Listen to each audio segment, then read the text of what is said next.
जिल्ह्यातील ग्रामपंचायतीमध्ये रिक्त झालेल्या थेट सरपंच आणि सदस्यांच्या रिक्त जागेसाठी झालेल्या पोटनिवडणुकीसाठी चुरशीने मतदान झाले।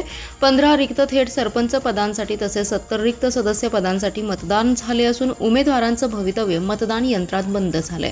रात्री उशिरापर्यंत मतदानाची टक्केवारी प्रशासनाकडून जाहीर करण्यात आली नाही। बुधवारी निकाल जाहीर होणार असल्याने उमेदवारांसह कार्यकर्त्यांमध्ये उत्सुकता निर्माण झाली आहे। जिल्ह्यातील सदस्यांच्या 82 तर थेट सरपंचांच्या 18 जागांसाठी पोटनिवडणूक जाहीर करण्यात आली होती। थेट सरपंच आणि काही सदस्य पदाच्या जागा बिनविरोध झाल्या तर उर्वरित 15 थेट सरपंच आणि 70 रिक्त असलेल्या सदस्य पदांच्या जागांसाठी मतदान झाले। जिल्ह्यातील 27 गावातील 51 मतदान केंद्रावर सकाळी 7:30 ते 5:30 या वेळेत मतदान झाले। रात्री उशिरापर्यंत जिल्हा प्रशासनाकडून आकडेवारी जाहीर करण्यात प्रशासनाची उदासीनता दिसून आली।